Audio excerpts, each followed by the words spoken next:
Hello friends, I'm Olivia. This is Ritual Kitchen, where I talk about different themes, symbolism, occasionally astrological events.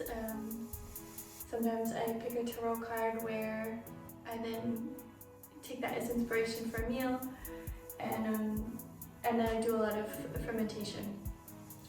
And so I think about a week and a half ago, I started making a coffee kombucha.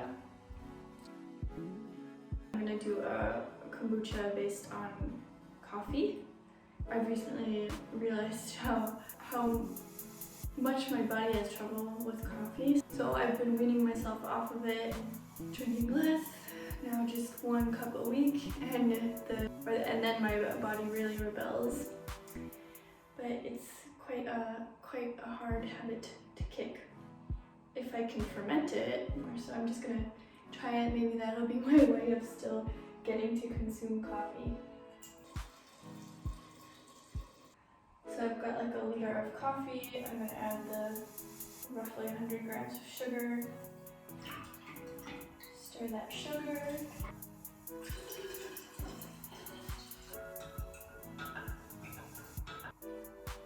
So for the coffee one, I'm going to steal a cup of my basic black tea blend.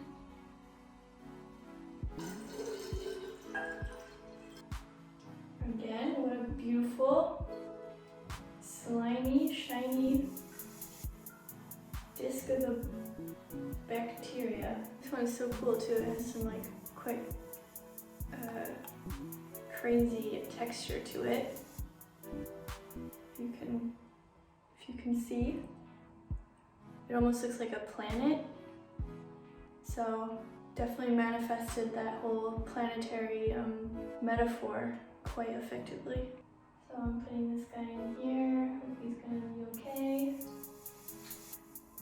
My disc has gone down into the depths. So there's our new soon-to-be coffee kombucha, if everything goes well. I hope it's not too warm still. Even though I love coffee, I love the taste, I love the smell, it's totally a childhood smell for me.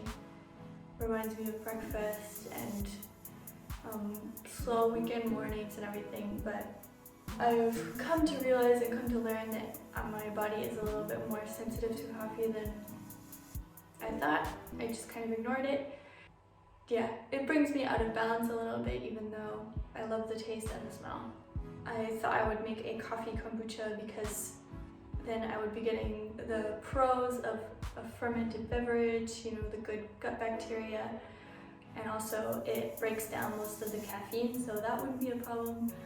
So I'm really excited to see what it tastes like and whether it will be, you know, the new thing, the solution to my lack of coffee problems. So I also wanted to just talk about the coffee plant as a symbol, because, you know, we kind of drink this drink, but we don't really think about the whole process or like the bigger picture of it. And I think it's kind of really amazing how coffee is this plant that connects so many people. It connects different parts of the world together with, like, you know, the process of the picking it, fermenting it, roasting it, selling it, all the people who are involved in their roasteries and cafes.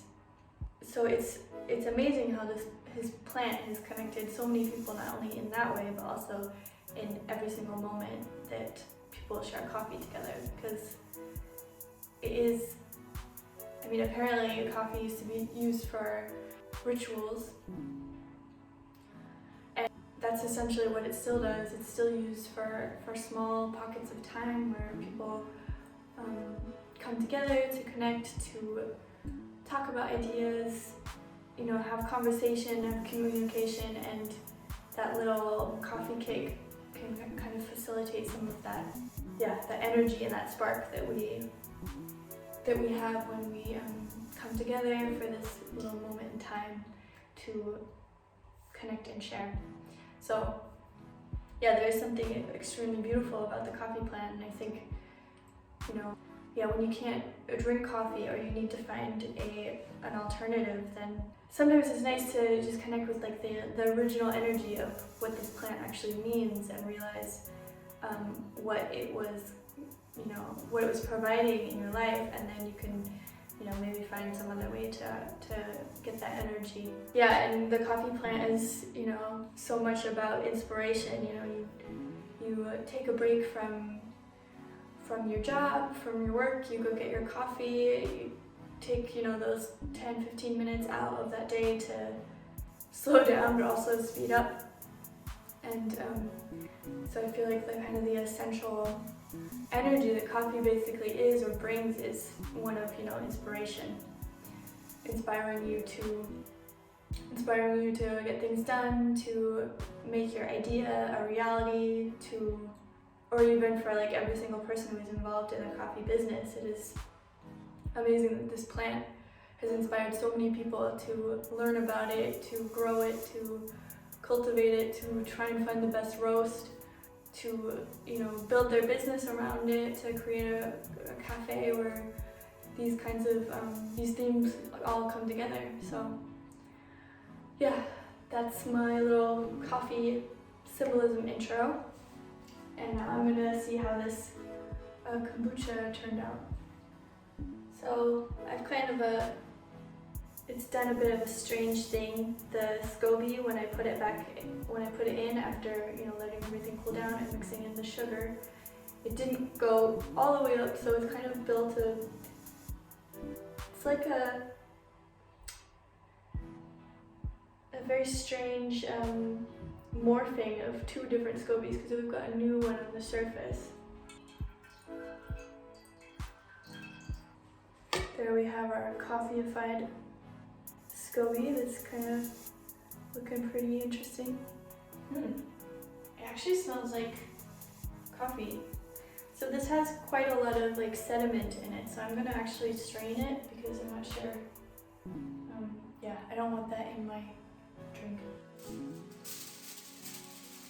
Once again, I have to build a funnel.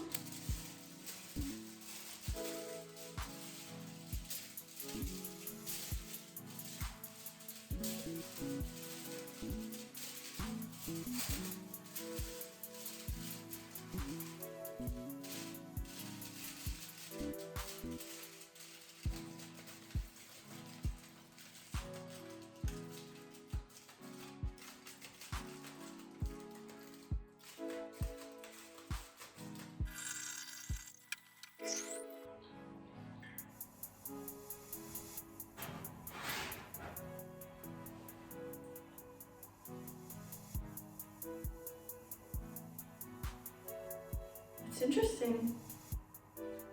I'd say it's worth it. I mean, it's sour and fizzy like kombucha, but it does have like that that delicious coffee taste. I don't think it's like the solution forever. I mean, like, this is not a replacement for coffee, for a hot cup of coffee, but it is nice to be able to drink this, like, you know, this like chili, fizzy, sour coffee drink. So I recommend trying it. It's good. But yeah, the search for the best coffee alternative will continue. So what happens now is I will put this in the fridge so that it will get a little bit more carbonated and cool down, and then drink it up, give it to some friends. But yeah, coffee kombucha.